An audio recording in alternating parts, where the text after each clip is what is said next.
Hello students, आज की इस वीडियो में हम आपके साथ 2024 की सबसे शॉकिंग न्यूज़ डिस्कस करेंगे जो कि कनाडा की तरफ से आ रही है।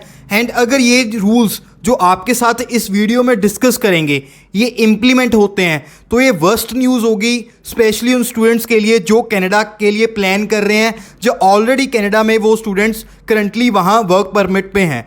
तो ये न्यूज़ अभी आपको जानने के लिए कंप्लीट वीडियो को एंड तक देखना पड़ेगा। इस वीडियो में हम आपके साथ 8 न्यू रूल्स डिस्कस करेंगे जो कि पोस्ट ग्रेजुएट वर्क परमिट के रिगार्डिंग इंटरनेशनल स्टूडेंट्स के लिए वो होंगे। ये वो 8 पॉइंट्स हैं जो आईआरसीसी ने प्रोविंसेस को कहा है कि आप अपनी सजेशंस इन पॉइंट्स के ऊपर दो, और आगे वीडियो में हम एक एक करके इन सभी पॉइंट्स को डिस्कस करेंगे प्रॉपर विद डिटेल कि क्या पॉइंट्स हैं जो आईआरसीसी ने स्टेट प्रोविंसेस को कहे हैं लुक करने के लिए। तो सबसे पहले हम डिस्कस करेंगे कि ये इस रूल्स की ज़रूरत क्यों पड़ी। तो आईआरसीसी चाहती है कि जो पोस्ट ग्रेजुएट वर्क परमिट है वो according to the labour market needs दिया जाए, सिर्फ उन्हीं स्टूडेंट्स को, उन्हीं ऑक्यूपेशंस में जो स्टूडेंट्स हैं उनको वर्क परमिट दिया जाए जो कि वहाँ लेबर मार्केट में के लिए एसेंशियल है। जैसे कि जो जॉब्स वहाँ डिमांड पे है, जिनकी शॉर्टेज है, सिर्फ उन्हीं जॉब्स में स्टूडेंट्स को वर्क परमिट मिले, बाकी स्टूडेंट्स को वर्क परमिट ना दिया जाए क्योंकि वो टेम्परेरी रेजिडेंट्स का नंबर कम करना चाहते हैं। तो सबसे पहले हम फर्स्ट क्वेश्चन को डिस्कस करेंगे जिसमें कि कहा है post graduate work permit eligibility were restricted based solely on occupations and shortage and corresponding programmes of study. तो वो कह रहे हैं कि सिर्फ उन्हीं स्टूडेंट्स को वर्क परमिट देना है जो कि उन प्रोग्राम्स में, उन ऑक्यूपेशंस में है जिसकी वहाँ शॉर्टेज है। जैसे कि इन डिमांड अभी नर्सिंग के कोर्सेज की है तो सिर्फ नर्सिंग वाले जो कोर्सेज हैं, केयर गिवर वाले कोर्सेज हैं, उन स्टूडेंट्स को वहाँ वर्क परमिट मिले।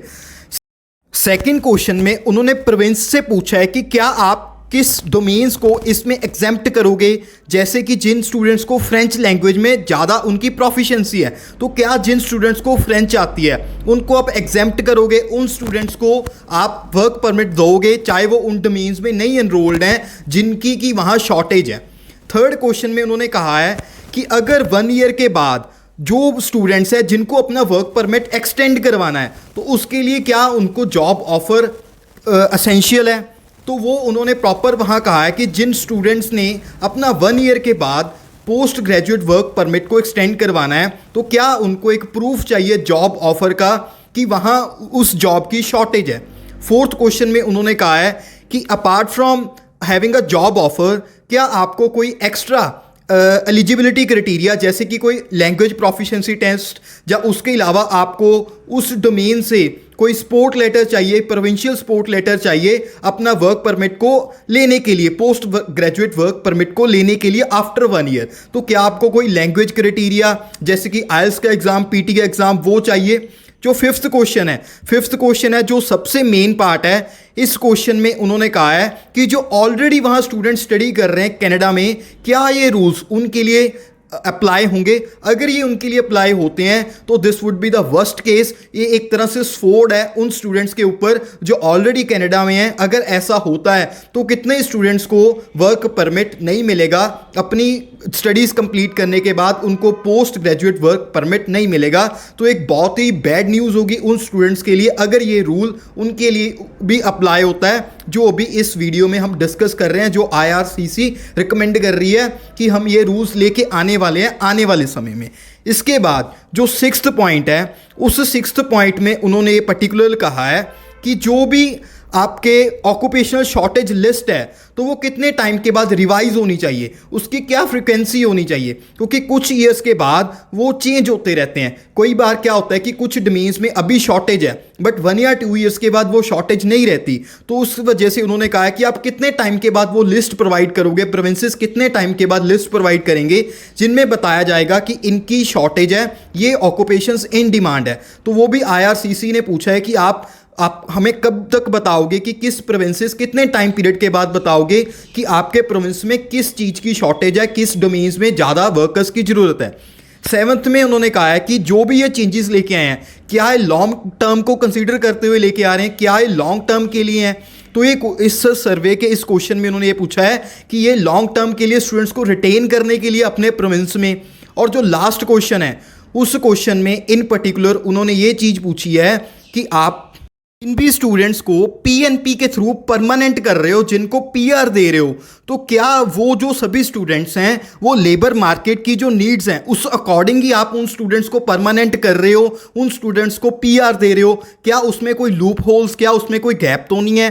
अगर हैं तो आप आने वाले समय में क्या चेंजेस करते हो तो जो भी स्टूडेंट्स हैं जिनको वहाँ पीआर मिलनी चाहिए वो उन सभी स्टूडेंट्स को मिले जो कि वहाँ लेबर मार्केट में अपना एक रोल प्ले करते हैं? तो उनको ये भी पूछा गया कि क्या इनमें कोई लूप होल्स तो नहीं है। तो एट द एंड हम ये कंक्लूड कर रहे हैं कि ये जो सभी रूल्स लेके आए जा रहे हैं वे post work graduate work permits के ऊपर उन स्टूडेंट्स के लिए लिए जा रहे हैं ताकि हम कम से कम नंबर कर दें उन स्टूडेंट्स का जो post graduate work permit hold करते हैं, और टेम्परेरी रेजिडेंट्स वो काउंट होते हैं। तो टेम्परेरी रेजिडेंट्स का नंबर कम करने के लिए ये सभी स्टेप्स लिए जा रहे हैं। At the end we would conclude this whole of the video. इसमें यह बताया हुआ है कि जो post graduate work permit holders हैं फ्यूचर में किन स्टूडेंट्स को पोस्ट ग्रेजुएट वर्क परमिट मिलेगा, इसके ऊपर आने वाले समय में क्लैरिटी होगी कि सभी को मिलेगा या कुछ लिमिटेड डोमेन्स होंगी जिनमें पोस्ट ग्रेजुएट वर्क परमिट मिलेगा। और जो अगर ये रूल्स आते हैं तो क्या ये ऑलरेडी जो कनाडा में स्टूडेंट अभी एग्जिस्ट कर रहे हैं और वो पोस्ट ग्रेजुएट वर्क परमिट के ऊपर हैं, क्या उनको इसमें इंक्लूड किया जाएगा या एग्जेम्प्ट किया जाएगा? तो ये आने वाले समय में क्लैरिटी होगी। अगर आपको आज की हमारी वीडियो अच्छी लगी और ऐसा ही और यूज़फुल कंटेंट जानने के लिए हमारे चैनल को फॉलो कर लें। Thanks for watching the video and we request you all कि आप प्रे कर सकते हो तो आप प्रे करो कि ये रूल्स कनाडा गवर्नमेंट ना लेके आए, क्योंकि अगर ये रूल्स आते हैं तो कनाडा में आपको पीआर मिलने में बहुत ही ज़्यादा प्रॉब्लम आएगी, क्योंकि बहुत ही स्टूडेंट्स जिनका सपना है कनाडा जाने का वो अभी फुलफिल नहीं हो पाएगा। तो आप जस्ट प्रे कर सकते हो कि कनाडा गवर्नमेंट ये रूल्स ना लेके आए। Hope for the best. Thank you.